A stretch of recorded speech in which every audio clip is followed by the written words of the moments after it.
Hello बच्चों, कैसे हो आप सब। आई होप आप सब बहुत अच्छे होंगे। और आज आपका पहला एग्जाम हुआ है इंग्लिश लैंग्वेज का, तो आई होप आपका सभी का एग्जाम बहुत अच्छा हुआ होगा।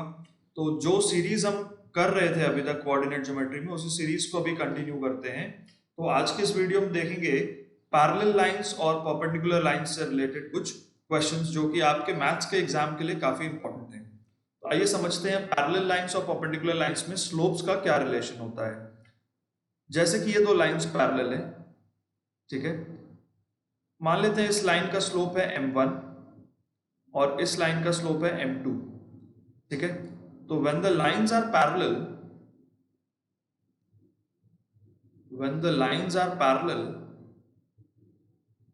There slopes are equal. अगर लाइंस पैरेलल होंगे तो उनके स्लोप जो हैं वो इक्वल होंगे, उनका जो ग्रेडियंट है वो इक्वल होंगे, ठीक है। तो इस केस में हम कह सकते हैं कि m1 will be equal to m2, ठीक है। जब लाइंस पैरेलल होंगे तो उनके स्लोप इक्वल होंगे, ठीक है। अब हम देखते हैं परपेंडिकुलर लाइंस का केस। जब लाइंस परपेंडिकुलर है, मान लेते हैं इसका स्लोप है m1 और इस लाइन का स्लोप है m2 और ये दोनों लाइंस आपस में परपेंडिकुलर है। So when the lines are perpendicular,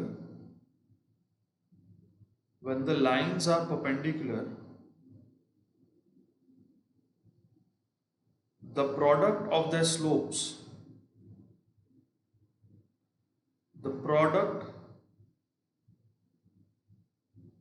of their slopes is -1, ठीक है।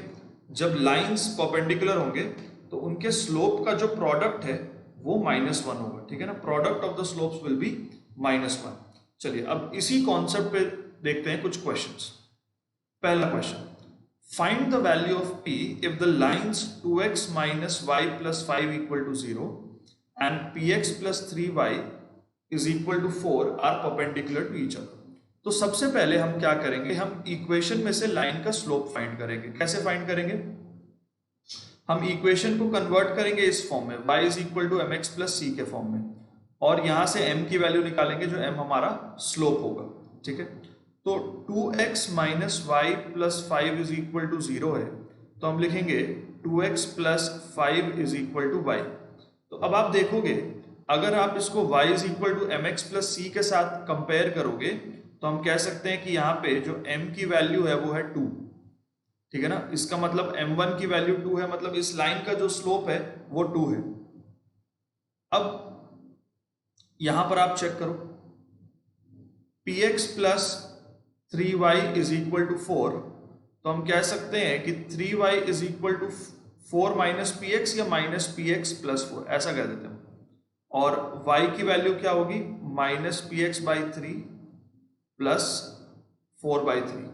अब आप अगर कंपेयर करोगे इसे y is equal to M X plus C के साथ, तो हम कह सकते हैं कि यहाँ पे जो स्लोप है ना वो माइनस पी बाई 3 है, ठीक है। अब क्योंकि ये परपेंडिकुलर लाइंस है, since the lines are perpendicular,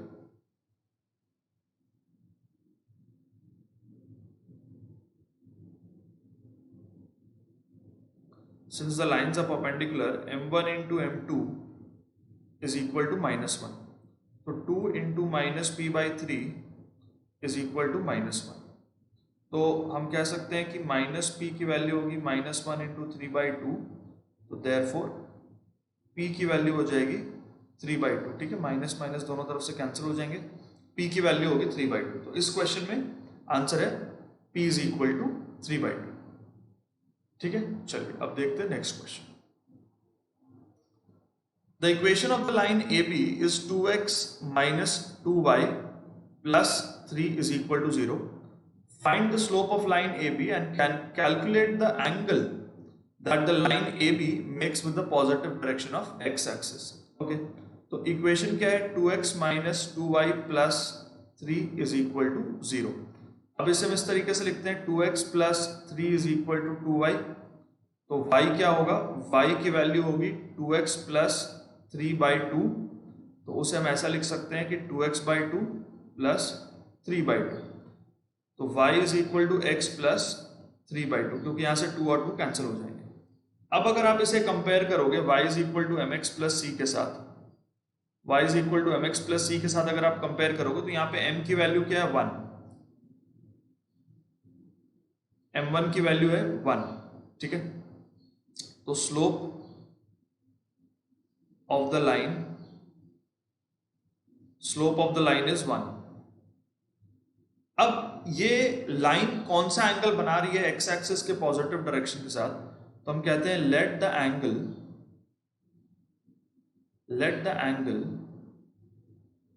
made by the line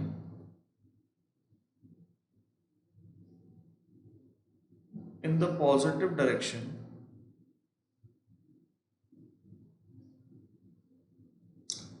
let the angle made by the line with the positive direction of x-axis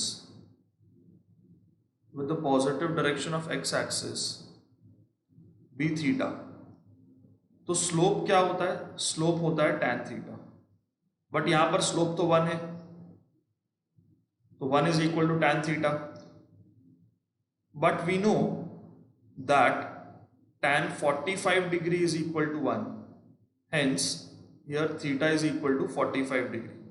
इसका मतलब जो लाइन एंगल बना रही है यहाँ पे x एक्सिस के पॉजिटिव डायरेक्शन के साथ, वो एंगल है 45 डिग्री, ठीक है। आई होप ये क्लियर है। चलिए अब देखते हैं next question. The lines represented by the equations 4x plus 3y equal to 9 and px minus 6y plus 3 equal to 0 are parallel, find the value of p।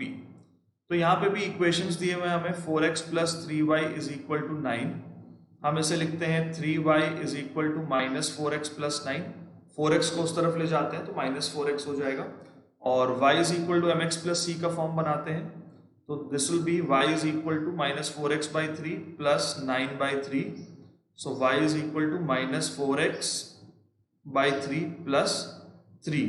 तो यहाँ पे m1 की वैल्यू आ रही है minus 4 by 3, ठीक है, m1 की value आ रही है minus 4 by 3, और यहाँ पे px minus 6y plus 3 equal to 0 है, तो px plus 3 is equal to 6y, ठीक है ना, px plus 3 is equal to 6y। यहाँ पे अगर आप देखोगे तो y की वैल्यू क्या हो सकती है, y की वैल्यू होगी px plus 3 डिवाइडेड बाई 6, तो हम कह सकते हैं y is equal to px by 6 plus 3 by 6, 3 by 6 तो हो गया 2। अब यहां से आप m2 की वैल्यू देखोगे तो that is p by 6।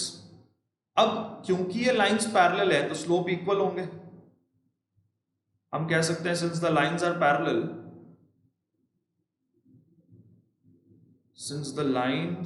Parallel, the slopes are equal.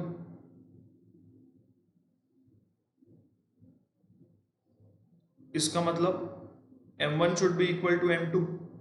m1 की वैल्यू क्या है minus 4 by 3, m2 की वैल्यू क्या है p by 6, तो यहां से हम कह सकते हैं minus 4 by 3 into 6 ये होगा p, और p की वैल्यू हो गई है फाइनली -8। तो यहाँ पे इस क्वेश्चन में जो p की वैल्यू है दैट इज -8, ठीक है। चलिए अब देखते हैं next question. 1,5 and -3 -1 are the coordinates of the vertices a and c respectively of rhombus ABCD. Find the equations of the diagonals AC and BD। चलिए अब नेक्स्ट क्वेश्चन देखते हैं। 1,5 and -3, -1 are the coordinates of vertices A and C respectively of a rhombus ABCD. Find the equations of diagonals AC and BD। तो यहां पर हमें एक rhombus दिया गया है, उसको ड्रॉ कर लेते हैं पहले। उसके बाद कह रहे हैं कि दो पॉइंट्स जो है ना ये AC के कोऑर्डिनेट्स हैं, ठीक है।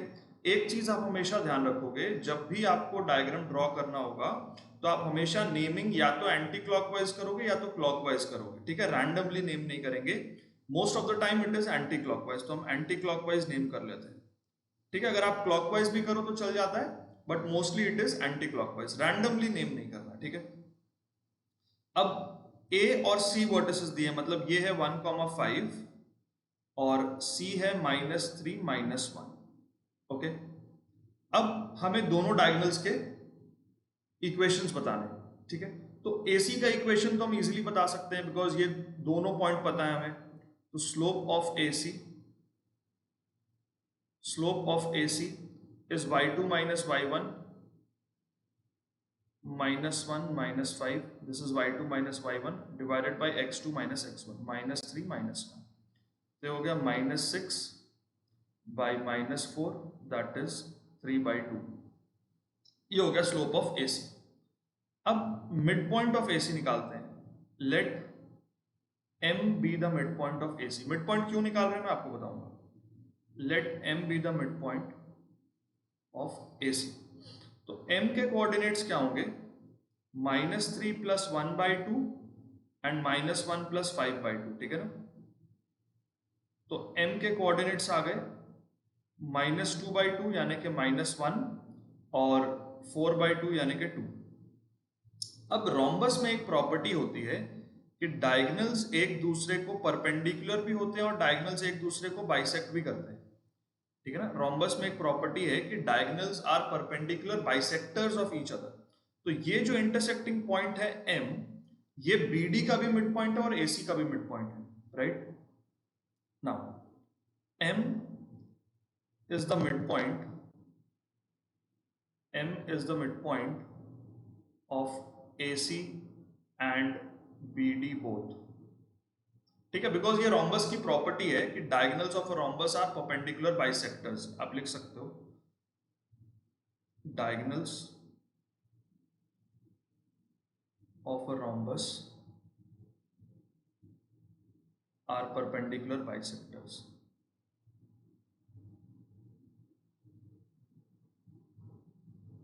Perpendicular bisectors. ओके. तो हमें एक पॉइंट मिल गया -1, 2 जहां से BD क्रॉस हो रहा है. ठीक है. ये पॉइंट है -1, 2 जहां से BD क्रॉस होता है. ओके. अब BD का स्लोप हम पता कर सकते हैं बिकॉज AC का स्लोप और BD का स्लोप मल्टीप्लाई करके -1 होगा.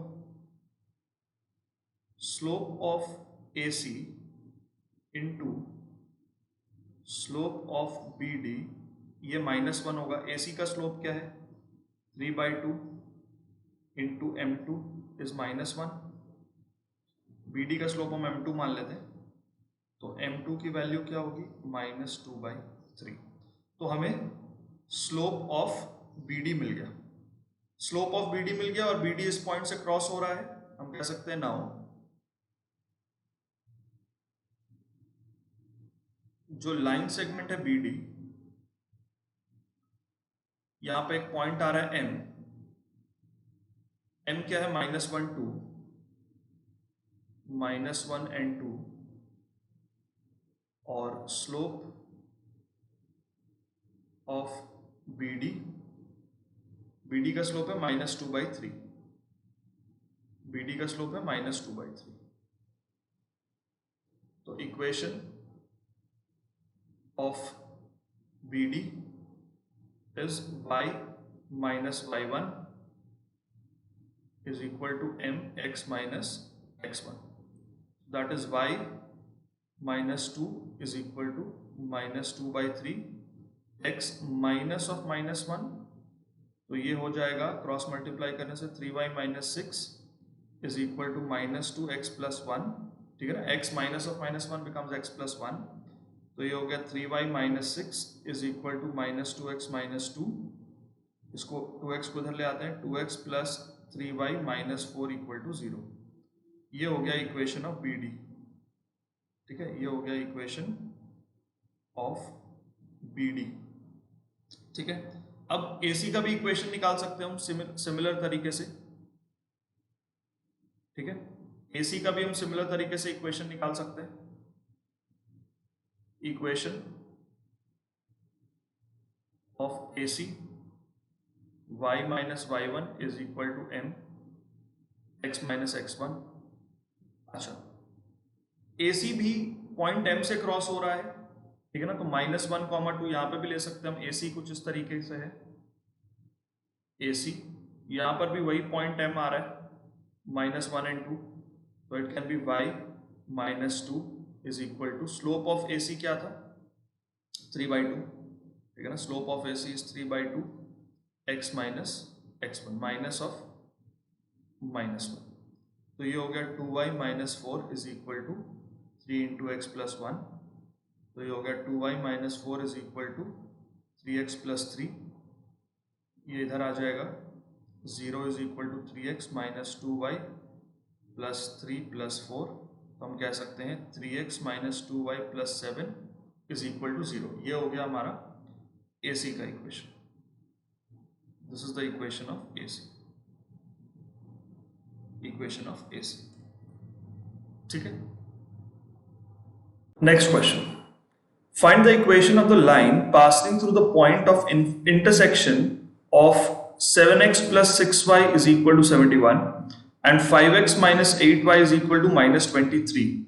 ओके, तो क्वेश्चन कह रहा है कि दो लाइन्स हैं, एक लाइन है 7x plus 6y is equal to 71 और एक लाइन है 5x minus 8y is equal to minus 23। ये दोनों लाइन के इंटरसेक्शन से एक लाइन क्रॉस होती है। ठीक है, एक लाइन इन दोनों लाइंस के इंटरसेक्शन से क्रॉस होती है और एक तीसरी ही लाइन को परपेंडिकुलर है, 4x minus 2y equal to 1 इसको परपेंडिकुलर है।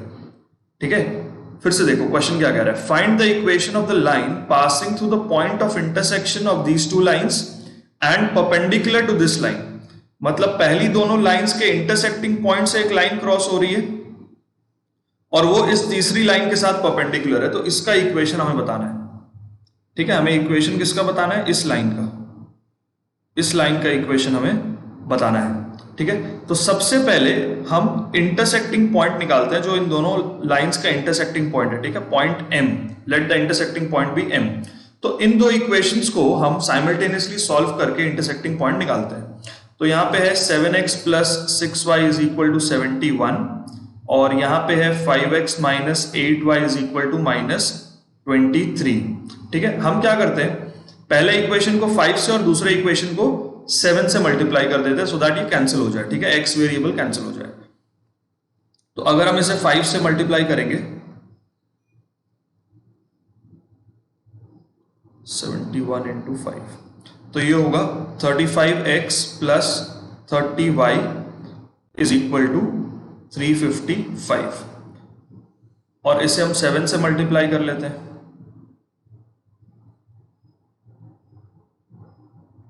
तो ये होगा 35x minus 56y is equal to minus 161। ठीक है, अब हम क्या करते हैं, इन दोनों इक्वेशंस को आपस में सब्ट्रैक्ट करते हैं।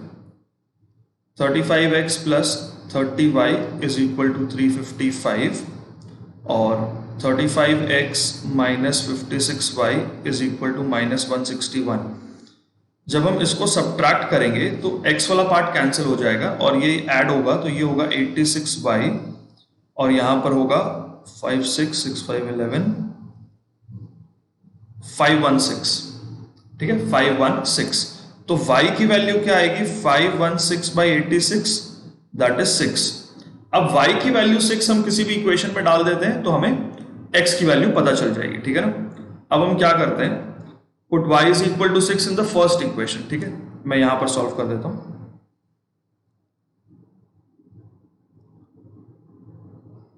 Put y is equal to 6 in 7x plus 6y is equal to 71।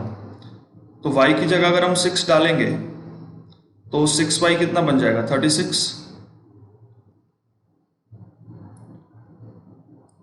और 7x कितना बन जाएगा, 71 माइनस 36 यानी कि 35। तो 7x इज इक्वल टू 35, तो x की वैल्यू आ गई 5, x की वैल्यू आ गई 5। Therefore the point M is 5,6। Point M क्या हो गया, 5,6। हमें M के कोऑर्डिनेट्स मिल गए 5,6। ठीक है, अब कुछ चीजें इरेज कर देते हैं, आप इसे नोट कर लो वीडियो पॉज करके। अब M के कोऑर्डिनेट्स हमें मिल गए, हम इस लाइन का स्लोप निकालते हैं। देखो, slope of 4x minus 2y is equal to 1। ठीक है, y is equal to mx plus c के फॉर्म में इसे लाते हैं हम। तो 4x minus 1 is equal to 2y, तो 4x by 2 minus 1 by 2 is equal to y, तो 2x minus 1 by 2 is equal to y। तो यहां से हम कह सकते हैं कि इसका स्लोप है 2। अब देखो y is equal to mx plus c का फॉर्म है, तो m की वैल्यू क्या है 2, ठीक है। तो इस लाइन का स्लोप है m1 दैट इज 2। अब जो ये परपेंडिकुलर लाइन है, ठीक है, इस लाइन के साथ जो लाइन परपेंडिकुलर है, ये वाली जो लाइन है परपेंडिकुलर लाइन, ये वाली, ठीक है, इसका स्लोप और इस येलो लाइन का स्लोप मल्टीप्लाई करने से -1 होना चाहिए, राइट। तो हम कहते हैं let the slope of required line be m2, तो m1 into m2 is equal to -1, ठीक है ना। तो m1 कितना है 2 और m2 इज -1, तो m2 की वैल्यू क्या होगी -1/2, m2 की वैल्यू क्या होगी -1/2, ठीक है, m2 की वैल्यू होगी -1/2। तो हमें इस येलो लाइन का स्लोप मिल गया, यहां पे m2 मिल गया -1/2, ठीक है। पहले जो हमने रेड लाइन का स्लोप निकाला था ये था m1 इक्वल टू 2, अभी हमें इस येलो लाइन का स्लोप मिल गया m2 इज इक्वल टू -1/2। अब हमें पता है कि ये जो येलो लाइन है ये पॉइंट m से क्रॉस कर रही है और इसका स्लोप क्या है। Now the required line,